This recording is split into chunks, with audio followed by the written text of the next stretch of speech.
नमस्कार, यो हो TV today network. TV today समाचारमा स्वागत छ। म राजवेन्द्र भट्ट। सुरु गरौं अहिलेसम्मका मुख्य समाचारबाट। निर्वाचनमा 2 अङ्कको सिट जित्न प्रधानमन्त्रीको प्रचण्ड नेपाल समूहलाई चुनौती। चुनावपछि ओली समूहमा फर्कने दावी, पार्टीमा केन्द्रीय सदस्य माथिको जिम्मेवारी नदिने। कुलमान बहिर्गमनसँगै अनौपचारिक लोडसेडिङको मारमा उपभोक्ता। माग बढेकोले सिस्टमले धान्न नसकेको प्राधिकरणको जवाब, प्राविधिक कमजोरी भएको विज्ञको टिप्पणी। नेकपा प्रचण्ड नेपाल समूहबाट सरकार विरुद्ध दोस्रो चरणको आन्दोलन घोषणा। आन्दोलनका कार्यक्रम वडासम्म पुर्याइने, माघ 23मा राजधानीमा विशाल सभा गर्ने। भाषा संरक्षण गर्न मोरङको एक विद्यालयमा लिम्बू भाषाको पठन पाठन।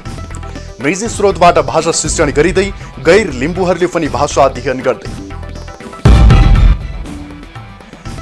र पर्यटन पुनरुत्थान गर्न कार्यविधि छिट्टै कार्यान्वयन हुने पर्यटन सचिव कोइरालाको भनाई।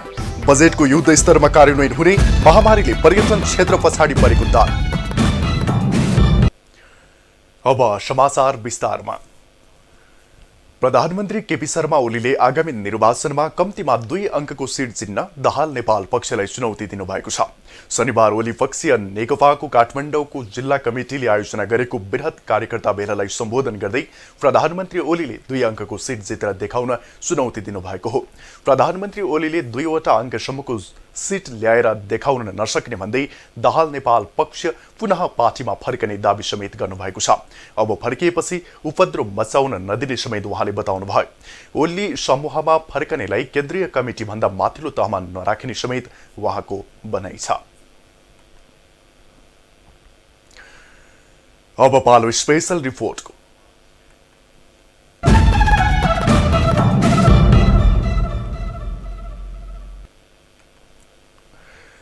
लामो समयको अँध्यारो नेपाल। विद्युत प्राधिकरणमा कुलमान घिसिङको आगमनपछि उज्यालो सुरु भएको थियो। तर कुलमान कार्यकाल लोडसेडिङ अन्त्य भए पनि गएको भदौ 29मा कुलमानको बहिर्गमन भएको छ।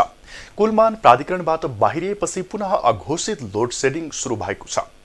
अँध्यारोबाट मुक्त उपभोक्ता पछिल्लो समय विद्युत अनिश्चित बन्दै गएपछि लोडसेडिङको त्रासमा छन्। विद्युत अनिश्चित बन्न थालेपछि प्राधिकरणको नेतृत्वमाथि आम उपभोक्ता प्रश्न गर्न थालेका छन्।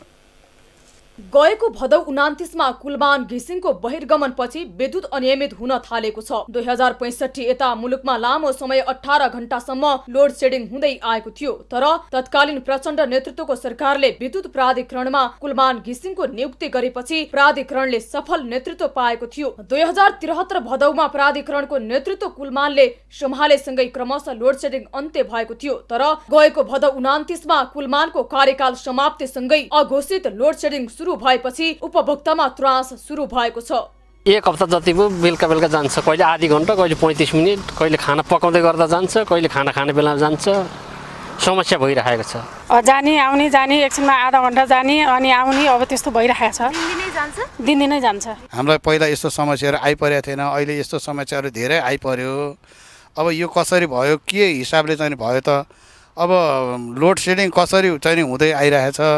अब झन्झन लोड सेडिङ बढ्दैछ। कुलमान नेतृत्वले वार्षिक 9 अर्ब रुपैयाँ घाटामा रहेको प्राधिकरणलाई वार्षिक 11 अर्ब नाफामा पुर्याएको थियो। कुलमानकै पालामा थुप्रै जलाशय उक्त आयोजनाहरू मात्रै अघि बढेनन्। विद्युत क्षेत्रमा क्रान्ति नै आएको हो। सरकारी अध्ययन अनुसार आगामी असारसम्म 1400 मेगावाट विद्युत उत्पादन हुने भएको छ। यसले पनि के दर्शाउँछ भने कुलमानको व्यवस्थापकीय क्षमताले घाटामा डुबेको प्राधिकरणलाई उभो लगाउन मात्रै होइन, आम उपभोक्ता अँध्यारोबाट मुक्त समेत भएका हुन्। यति बेला उत्पादन र आयात गरी 1200 मेगावाटको हाराहारीमा छ। दैनिक माग पनि उत्तिकै हाराहारीमा भए पनि झ्याप्प बत्ती जाने समस्या निकै बढेको छ। पछिल्लो समय विद्युतमा भइरहेको खराबीको कारण प्राविधिक सुधारको अभाव भएको विज्ञको टिप्पणी छ। अहिलेको लागि चाहिँ नेपाल विद्युत प्राधिकरणले सुधार गर्न जरुरी छ। यो टेक्निकल लोड सेडिङलाई नेपाल विद्युत प्राधिकरणले सुधार गरेन भने फेरि जनताले त बत्ती पाउँदैन, नेपाल विद्युत प्राधिकरणको बिल उठ्दैन र अर्को सबैभन्दा ठुलो समस्या त चुहावट र वृद्धि भइरहेको अवस्था छ। गत आइतबार 1460 मेगावाट पिक लोड देखिन्छ भने गत वर्ष यही समयमा 1290 मेगावाट लोड रहेको थियो। गत वर्ष पुस 13 गते 1407 मेगावाटको पिक डिमान्ड रहेको थियो। गएको सोमबार 1405 75 मेगावाट पुगेको छ। गत वर्ष भन्दा 60 देखि 100 मेगावाट भन्दा बढी माग भएको प्राधिकरणको हलुका जवाब छ। तर प्राधिकरणले भने जस्तो पक्कै होइन भन्ने कुरा विगतको नजिरले पुष्टि गरेका छन्। नेतृत्वको व्यवस्थापकीय क्षमताकै कारण 4 वर्ष लोड शेडिङको मार खान परेको थिएन। कुलमानको कार्यकालमा मुलुकभर विद्युत आउजाउको समस्या हल हुँदै गएको थियो। पछिल्लो समय थुप्रै आयोजनाहरू राष्ट्रिय प्रसारण लाइनमा समेत जोडिएका छन्। यति मात्र होइन, कुलमान कार्यरत रहेकै बेला विद्युत खपत अधिक गर्न प्राधिकरणले उपभोक्तालाई आह्वान समेत गरेको थियो। कुलमानको कार्यकाल सकिएसँगै विद्युत अनियमित बन्न थालेको छ, तर प्राधिकरणले डिमान्ड बढेको समस्या भएको जवाब दिएको छ। यस्ता खालका समस्याहरू कुनै पनि अब आज भोलि अलि फरक प्रकारका आउलान्, पछि अलि फरक प्रकारका समस्या आउलान् भने त्यो समस्याहरू प्राविधिक रूपमा तुरन्त सल्भ गर्न सक्ने क्षमता प्राधिकरणमा छ र तुरन्तै त्यसलाई निराकरण पनि गर्न सक्छौँ। त्यो बाहेक अब आपूर्ति नै कम हो कि र भोलि लोड सेडिङ हुने हो कि भन्ने त्यो त प्रष्टै छ, पटक्कै त्यो अवस्था यही छँदै छैन। जलस्रोतमा मुलुक धनी छ, तर राज्यको दूरगामी नीतिको अभावमा आम नागरिकले वर्षौं अँध्यारोमा बस्न बाध्य भए। पछिल्लो समय विद्युत प्राधिकरणमा कुलमानको आगमनपछि विद्युत संकटको हल भएको थियो, तर कुलमान प्राधिकरणबाट बाहिरिएसँगै लोड सेडिङ अनौपचारिक रूपमा सुरु भएको छ। पछिल्लो समय विद्युतमा देखिन थालेको समस्या प्राधिकरणको व्यवस्थापकीय असक्षमता हो भन्ने प्रश्न हुन्छ। टिभी टुडे एचडी टेलिभिजन विशेष ब्युरोको सहयोगमा क्यामेरा पर्सन दिनेश तिमिल्सनाको साथमा ममता थापा र सङ्गीता थापा, काठमाडौँ। कागेश्वरी मनोहरा नगरपालिकामा शनिबार कौशी खेती तथा सरसफाई सम्बन्धी एक दिने तालिम सम्पन्न भएको छ। निराकार सरसफाई सेवा प्रणाली र वडा नम्बर 6 को संयुक्त आयोजनामा कार्यक्रम सम्पन्न गरिएको हो। कौशी खेती तालिममा करिब 60 जनाको सहभागिता थियो। कागेश्वरी मनोहरा नगरपालिकालाई स्वच्छसँगै हराभरा बनाउने अभियानमा लागेको नगरपालिकाले जनाएको छ। आदिका फलफुलहरू पनि फलाउन सक्ने अहिले नयाँ प्रविधि आइरहेकोले अब कौशीमा पनि हामीले तरकारी फलाउने, साना साना फलफुल फलाउने र अरू फुल बोट बिरुवाहरू पनि लगाउने यो प्रविधिको लागि, यसैको लागि यहाँ हामीले हाम्रो वडामा सबै दाजुभाइ दिदीबहिनीहरूलाई यो तालिममा सरिक भइदिनु हुन आज आमन्त्रण गरेका छौँ। आज एक दिने तालिम, अनि यसको लागि प्रशिक्षक कृषि मन्त्रालय अथवा विभाग र कृषि कार्यालयबाट सम्बन्धित विज्ञलाई मगाएको अवस्था छ। अनि यस कार्यक्रमबाट सबैले कौशी खेती र सरसफाई सम्बन्धी तालिमले नगरपालिकालाई स्वच्छ राख्न सहयोग पुग्ने आयोजकको विश्वास छ।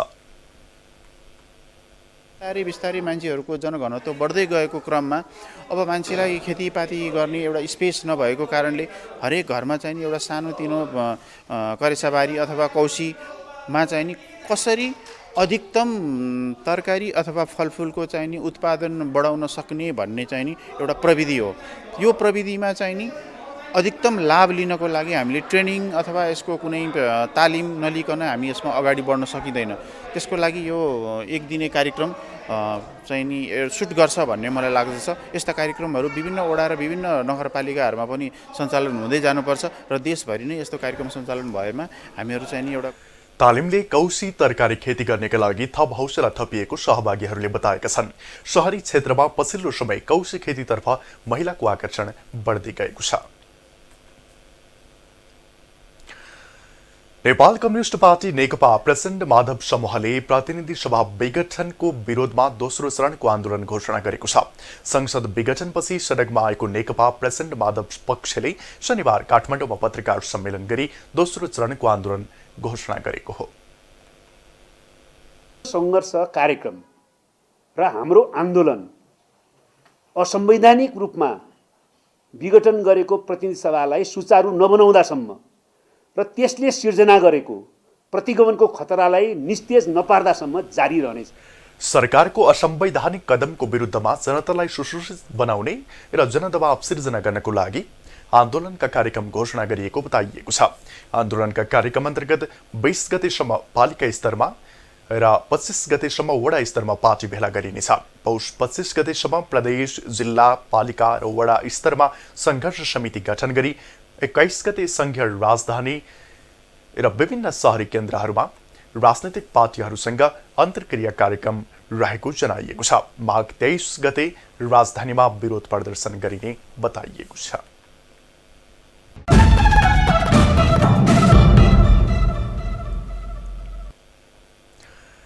अब बाँकी समाचार। गृहमन्त्री रामबहादुर थापाले राजनैतिक कुलाई रोक्न सरकारले संसद विघटन गर्नु परेको बताउनु भएको छ। नेपाल कम्युनिस्ट पार्टी नेकपा ओली समूहका नेता समेत रहनुभएका गृहमन्त्री थापाले संसदभित्र निम्तन लागेको राजनैतिक कुलाई रोक्न सरकारले संसद विघटन गर्नु परेको बताउनु भएको हो। शनिबार काठमाडौँमा आयोजित कार्यकर्ता भेलालाई सम्बोधन गर्दै गृहमन्त्री थापाले स्थिरताको संयन्त्रको रूपमा रहेको संसद केही नेताहरूको अडानका कारण अस्थिरताको संयन्त्रमा परिणत भएकोले पनि संसदको औचित्य सकिएको बताउनु भएको छ। अस्थिरताको संयन्त्रमा परिणत भइसक्यो र यसले आफ्नै नेतृत्वलाई चाहिँ अब विस्थापित गर्न खोजे। त्यसकारणले अब यसको औचित्य सकियो भनेर प्रधानमन्त्रीले आफ्नो विशेषाधिकारलाई प्रयोग गर्नुभयो र यो ठुलो राजनैतिक कदम हो। यो चाहिँ एउटा संवैधानिक कदम भन्दा पनि यो ठुलो राजनीतिक कदम हो। चाहिँ राजनीतिक कुलाई रोक्ने एक गृहमन्त्री थापाले सरकारले चालेको कदम अदालतमा प्रवेश गरिसकेकोले यो कदम अग्रगामी हो वा होइन भन्ने कुरामा अदालतले फैसला दिने समेत बताउनु भएको छ। नेपाल कम्युनिस्ट पार्टी नेकपा प्रचण्ड माधव समूहका नेता जनार्दन शर्माले प्रधानमन्त्री केपी शर्मा ओलीलाई शकुनीको संज्ञा दिनुभएको छ। शनिबार मोरङको विराटनगरमा प्रचण्ड माधव समूहले गरेको जिल्ला स्तरीय अगुवा कार्यकर्ता भेलालाई सम्बोधन गर्दै शर्माले यस्तो बताउनु भएको हो। नेता शर्माले केपी ओली विषालु गोमन सर्प जस्तै भएकोले कम्युनिस्ट आन्दोलनलाई डसेको आरोप लगाउनु भयो। मैले त्यो भनिरहँदा उहाँको त्यो भनाइबाट मैले के भने उहाँ त कस्तो सकुनी रहेछ, जहिले पनि जाली कुरा गर्ने, जहिले पनि फट्याइ मात्रै गर्ने, छलछाम गर्ने र छलेर सबै कुराहरू गर्ने, पार्टीलाई छल्ने, राज्यलाई छल्ने, जनतालाई छल्ने, कार्यकर्तालाई छल्ने अब उहाँ कठपुतलीको रूपमा हुनुहुन्छ। कति बेलासम्म उहाँलाई त्यो चलाउने त्यहाँसम्म त्यो चलाउनेवालालाई चलाउने हो, कति बेला हुत्याइदिन्छ थाहा छैन। उहाँले जति मन्त्री बनाए पनि है, उहाँले जतिसुकै के अरे मान्छेलाई पार्टीमा भर्ती गरेको त्यसको कुनै अर्थ छैन। उहाँ सबैभन्दा निरीह, यो अहिले देशको सबैभन्दा निरीह अपराधी कोही छ भने आफ्नो सबै। यसैगरी नेकपा स्थायी कमिटी सदस्य युवराज गेवालीले प्रधानमन्त्री ओली दलाल पुँजीवादीहरूको चङ्गुलमा फँसेको आरोप लगाउनु भयो। धर्मनिरपेक्षतालाई हटाउने त्यसको आधारमा र नेपालमा निरन्तर अस्थिरता सिर्जना गरिरहने बाह्य शक्तिको इच्छा पूरा गर्नको लागि पनि यो विघटन गरिएको छ। यो विघटनका पछाडि धेरै कारणहरू छन्। पार्टीको नेतृत्व जुन मूल नेतृत्व हो, खास गरिकन कमरेड केपी ओली। संसद विघटनपछि नेकपामा दुई समूह बनाएर एकले अर्कोलाई आरोप लगाउने क्रम जारी रहेको छ। प्रचण्ड नेपाल समूहले संसद विघटनको विरोध गर्दै आइरहेको छ। नेकपा प्रचण्ड नेपाल समूहका नेता तथा पूर्व मन्त्री योगेश भट्टराईले प्रधानमन्त्री ओलीले संविधान कुल्चिएको बताउनु भएको छ। प्रतिनिधि सभा विघटनको विरोधमा नेकपाको प्रचण्ड नेपाल समूहले झापाको बिर्ता मोडमा शनिबार आयोजना गरेको कार्यक्रममा बोल्दै नेता भट्टराईले प्रधानमन्त्रीलाई संसद विघटनको अधिकार नभए पनि दुरुपयोग गरेको बताउनु भयो। संसद विघटन गर्ने अधिकार दिनु हुँदैन भनेर उहाँले बहस प्रयोग गर्नु संविधान सभामा त्यही क्लज संविधान सभाले संविधानमा उल्लेख गर्यो। आज उहाँहरू भन्दै हुनुहुन्छ कि प्रधानमन्त्रीसँग त्यो अधिकार छ। प्रधानमन्त्रीजी तपाईँ यो मान्नुहुन्छ कि मान्नुहुन्न? यो दल सम्बन्धी ऐन हो। त्यसकारणले नेकपाका कोही पनि सदस्य साथीहरू भ्रममा नपर्नु होला। नेपाल कम्युनिस्ट पार्टी नेकपा पार्टीको नाम पनि हामीले नै प्राप्त गर्छौं, हस्य हतौडा झण्डा पनि हामीले प्राप्त गर्छौं। नेता भट्टराईले दल सम्बन्धी मौजुदा कानूनका आधारमा सूर्य चिन्ह र झण्डा आफ्नो पक्षको हुने दावी समेत गर्नुभएको छ। यसैगरी अर्को फरक प्रसङ्गमा नेता भट्टराईले प्रधानमन्त्रीको असंवैधानिक कदमको फाइदा लिन नेपाली कांग्रेस बिरालोले मुसा ढुगेजै ढुगेर बसेको आरोप समेत लगाउनु भएको छ। मोरङको एक विद्यालयमा लिम्बू भाषाको पठन पाठन भइरहेको छ। लिम्बू समुदायको बाहुल्यता रहेको स्थानमा रहेको चन्द्र किरातेश्वर माध्यमिक विद्यालयले लिम्बू जातिको भाषा संरक्षण गर्ने उद्देश्यले पठन पाठन गराइरहेको हो। चन्द्र किरातेश्वर माध्यमिक विद्यालयका करिब 150 जना विद्यार्थीहरू लिम्बू भाषा बोल्न र लेख्न सक्छन्। 323 जना विद्यार्थी रहेको चन्द्र किरातेश्वरमा कक्षा 6 सम्म लिम्बू भाषाको पठन पाठन हुने गरेको छ। 2056 देखि विद्यालयले निजी स्रोतबाट भाषा शिक्षकको व्यवस्था गरेर पठन पाठन गर्दै आएको विद्यालय प्रशासनले बताएको छ। लिम्बू भाषा पढ्ने लिम्बू समुदायका बालबालिकाहरूले पढेका कुराहरू त बाबुआमा आफै खुसी होला, तर अन्य समुदायका बालबालिकाले सिकेको पढेको चाहिँ घरमा गएर सुनाइदिँदाखेरि एउटा रमाइलो प्रतिक्रियाहरू पनि आउँछ। बेला बेला मेरो बच्चाले अर्को पनि भाषा सिक्दै रहेछ भन्ने खालको रमाइलो प्रतिक्रियाहरू पनि बेला बेला आउने गर्छ। 2062-63 सालमा भएको आन्दोलनले भने पठन पाठनमा असर गरेपछि स्थगित गरिएको थियो। स्थगित गरिएको पठन पाठन पुनः सुरु गरिएको छ। विद्यालय सेवा क्षेत्रमा 90% लिम्बू समुदायको बसोबास छ। विद्यालयको मात्रै होइन, चोकको नाम समेत किरातेश्वर चोक राखिएको छ। अतिरिक्त कक्षाका रूपमा लिम्बू भाषाको पठन पाठन गरिँदै आएको छ। लिम्बू भाषा पढ्नेहरूमा गुरुङ, धिमाल, छेत्री, बाहुन लगायतका छन्। लिम्बू भाषा अध्ययन गर्ने कुल विद्यार्थीमा 30% विद्यार्थी रहेको तथ्याङ्क छ। भाषा पठन पाठन गर्नका लागि दक्ष जनशक्ति र पाठ्य पुस्तक नहुँदा पठन पाठनमा समस्या हुने गरेको छ। पढाउने पनि पढ्ने लुकी किताबहरू किन्दा पनि लुकेर र पढ्दा पनि लुकेर, पढाउँदा पनि लुकेर पढाउनु पर्ने त्यतिखेरको समयमा। तर अहिलेको बच्चाहरू हाम्रो भएर जस यसरी गभर्मेन्ट स्कुल, सरकारी स्कुलमा निजी विद्यालयहरूले नेपाली भाषालाई समेत कम महत्त्व दिएको बेला मोरङको एक सामुदायिक विद्यालय लिम्बू भाषाको प्रवर्धनमा जुटेको छ। भाषा संरक्षणमा राज्यको उदासीनतापछि यस्ता भाषाहरू क्रमशः सङ्कटमा पर्दै गएका छन्। भाषाको संरक्षण र सम्वर्धन नभएपछि स्थानीय स्रोतबाटै भए पनि मोरङमा लिम्बू भाषाको अध्यापन गराइँदै आएको छ। टिभी टुडे एसडी टेलिभिजन प्रदेश 1 ब्युरोको सहयोगमा मोरङ सहकर्मी उत्तम पोखरेलको रिपोर्ट। संसद विघटन विरुद्ध निरन्तर प्रदर्शन गर्दै आएको बृहत नागरिक आन्दोलनले माइतीघर मण्डलमा नाटक प्रदर्शन गरेको छ। संसद पुनर्स्थापनाको माग गर्दै शनिबार कलाकारहरूले विरोध प्रदर्शन स्वरूप नाटक देखाएका हुन्। प्रधानमन्त्री केपी शर्मा ओलीको सिफारिसमा राष्ट्रपति विद्यादेवी भण्डारीले 5 पुसमा गरेको प्रतिनिधि सभा विघटन संविधान विपरीत भएको ठहर गरिएको छ। आन्दोलनका सहभागीहरूले सावधान जनता, सार्वभौम सत्ता भयो दमन, घर घरमा आउँदैछ प्रतिगमन, खै मेरो संविधान लेखेका प्ले कार्ड बोकेका थिए। समाचारमा फेरि छोटो विश्राम।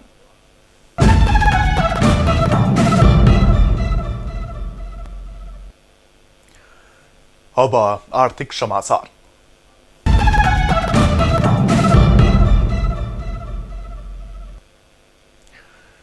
नेपाल आयल निगमको गाडीबाट बाटैमा तेल चोरी हुने गरेको भेटिएको छ। भारतको रक्सौलबाट तेल लिएर आउँदा 20 बाटोमै तेल बिक्री हुँदै आएको छ।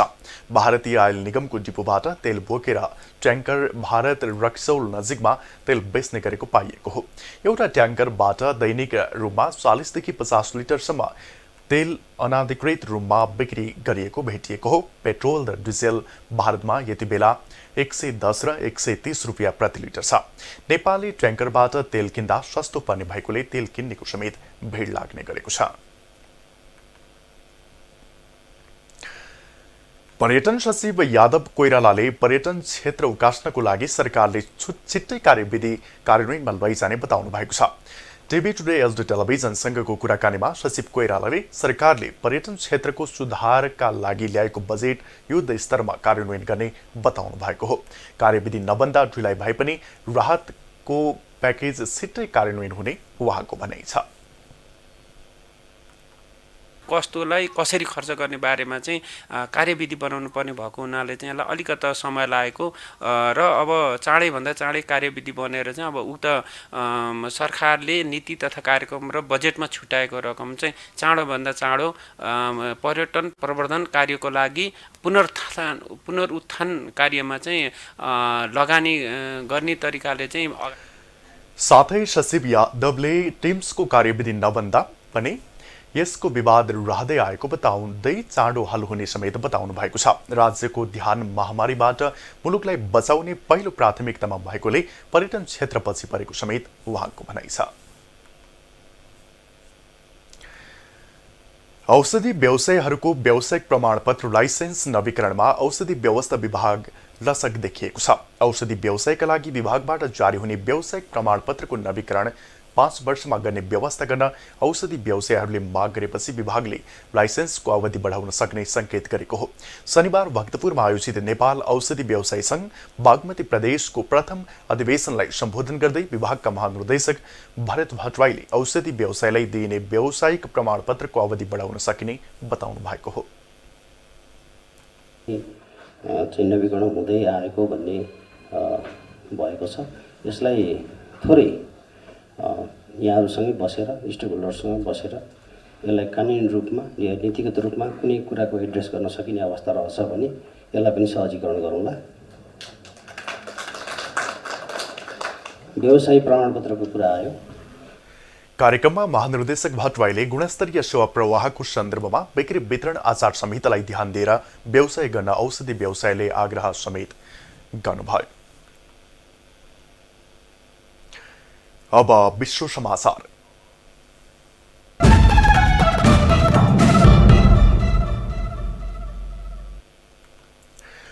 कंगोमा भएको एक घटनामा कम्तीमा 25 सर्वसाधारण मारिएका छन्। देशको पूर्वी क्षेत्रमा पर्ने तिङ्गुवेमा भएको घटनामा उनीहरूको मृत्यु भएको स्थानीय सरकारी अधिकारीहरूले जानकारी दिएका छन्। आक्रमणको आरोप एडीएफ नामक लडाकुहरूको समूहलाई लगाइएको छ, तर औपचारिक जिम्मेवारी भने कसैले लिएको छैन। घटनास्थल रिङ्गेतीदेखि 8 किलोमिटर टाढा पर्दछ। स्थानीय नागरिक अगुवाहरूले भने घटनामा 30 जनाको मृत्यु भएको दावी गरेका छन्। सर्वसाधारण मानिसहरू नयाँ वर्ष मनाउन गएको ठाउँमा एडीएफ नामक लडाकु समूहले एक गरेर हत्या गरेको जनाइएको छ। अब खेल समाचार।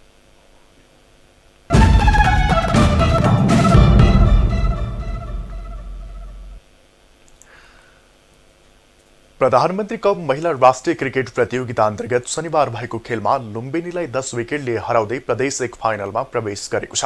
दाङको महिमा जारी खेलमा लुम्बिनी प्रदेशले दिएको 53 रनको सामान्य लक्ष्य प्रदेश 1 ले 8 ओभर 5 बलमा कुनै पनि विकेट नगुमाई भेटायो। प्रदेश 1 ले उपाधिको लागि आइतबार एफईएफसँग खेल्नेछ। सुदूरपश्चिमलाई हराउँदै एफईएफ फाइनलमा पुगिसकेको छ।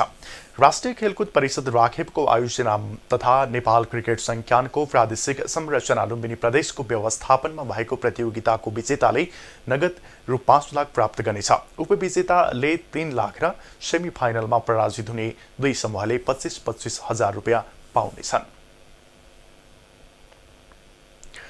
समाचार सकियो। समाचारबाट बिदा लिनु पूर्व मुख्य समाचार फेरि एकपटक। निर्वाचनमा 2 अङ्कको सिट जित्न प्रधानमन्त्रीको प्रचण्ड नेपाल समूहलाई चुनौती। चुनावपछि ओली समूहमा फर्कने दावी। पार्टीमा केन्द्रीय सदस्यमाथिको जिम्मेवारी नदिने। कुलमान बहिर्गमनसँगै अनौपचारिक लोड सेडिङको मारमा उपभोक्ता। माग बढेकोले सिस्टमले धान्न नसकेको प्राधिकरणको जवाब। प्राविधिक कमजोरी भएको विज्ञको टिप्पणी। नेकपा प्रचण्ड नेपाल समूहबाट सरकार विरुद्ध दोस्रो चरणको आन्दोलन घोषणा। आन्दोलनका कार्यक्रमहरू वडासम्म पुर्याइने। माघ 23मा राजधानीमा विशाल सभा गरिने। भाषा संरक्षण गर्न मोरङको एक विद्यालयमा लिम्बू भाषाको पठन पाठन। निजी स्रोतबाट भाषा शिक्षण गरिँदै गैर लिम्बूहरूले पनि भाषा अध्ययन गर्दै। र पर्यटन पुनरुत्थान गर्न कार्यविधि छिट्टै कार्यान्वयन हुने पर्यटन सचिव कोइरालाको भनाई। बजेटको युद्ध स्तरमा कार्यान्वयन हुने। महामारीले पर्यटन क्षेत्र पछाडि परेको दावी। हामीलाई TV today Nepal apps download गरी विश्वभर प्रत्यक्ष हेर्न सक्नुहुनेछ। साथै www.tvtoday.news.com मा गई हेर्न र पढ्न सक्नुहुनेछ भने फेसबुक, युट्युब र ट्विटरमा समेत फलो गर्न सक्नुहुनेछ। विकास, निर्माण, जनसरोकारका विषयमा हाम्रो आवाज जारी छ। अहिलेलाई सम्पूर्ण समाचार युनिटका साथ म राजेन्द्र भट्ट पनि बिदा चाहन्छु। टिभी टुडे एसडी हेर्दै गर्नुहोला। नमस्कार।